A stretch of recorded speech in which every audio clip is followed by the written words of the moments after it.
చెప్తున్నా ఈ రోజు జైపాల్ రెడ్డి గారు సమైక్యవాద ముసుగులో ఉన్న తెలంగాణ ముఖ్యమంత్రి కుర్చీ ఆశిస్తున్న ఒక పెద్ద మనిషిగా చెప్పుకుంటున్న పలాయనవాది, పచ్చి అవకాశవాది. ఏ రోజు పెద్ద మనిషి ముసుగులో పచ్చి అవకాశవాదానికి పాల్పడుతూ ఆ ముఖ్యమంత్రి కుర్చీ కోసం ఉవ్వులూడుతున్నారు తప్ప ప్రజా సమస్యల పరిష్కారం కాదు. అటవీ భూమిని 38 ఎకరాలు అక్రమంగా రిజిస్ట్రేషన్ చేసుకొని అనుభవించిన కేశవరావును ఆయనే స్వయంగా ఇది తప్పు జరిగిందని ఒప్పుకున్న తర్వాత నీ పార్టీలో నుంచి ఎందుకు సస్పెండ్ చేయలేదని నేను అడుగుతున్నా.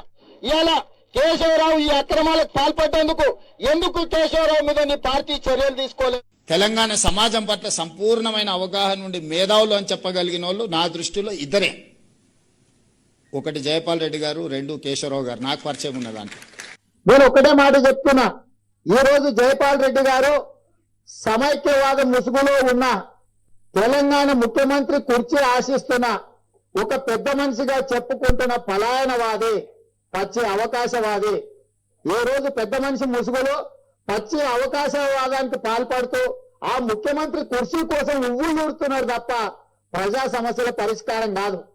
అటవీ భూమిని 38 ఎకరాలు అక్రమంగా రిజిస్ట్రేషన్ చేసుకొని అనుభవించిన కేశవరావును ఆయనే స్వయంగా ఇది తప్పు జరిగిందని ఒప్పుకున్న తర్వాత నీ పార్టీలో నుంచి ఎందుకు సస్పెండ్ చేయలేదని నేను అడుగుతున్నా.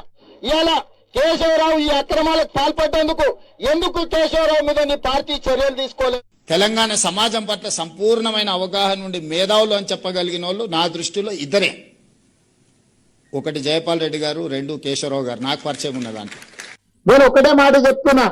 ఈ రోజు జైపాల్ రెడ్డి గారు సమైక్యవాద ముసుగులో ఉన్న తెలంగాణ ముఖ్యమంత్రి కుర్చీ ఆశిస్తున్న ఒక పెద్ద మనిషిగా చెప్పుకుంటున్న పలాయనవాది, పచ్చి అవకాశవాది.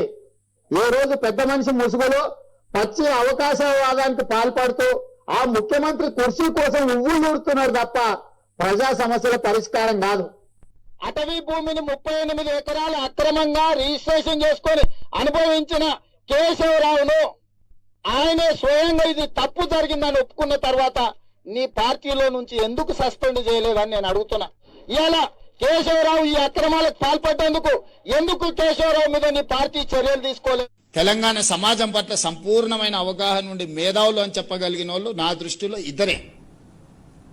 ఒకటి జైపాల్ రెడ్డి గారు, రెండు కేశవరావు గారు. నాకు పరిచయం ఉన్నదాంట్లో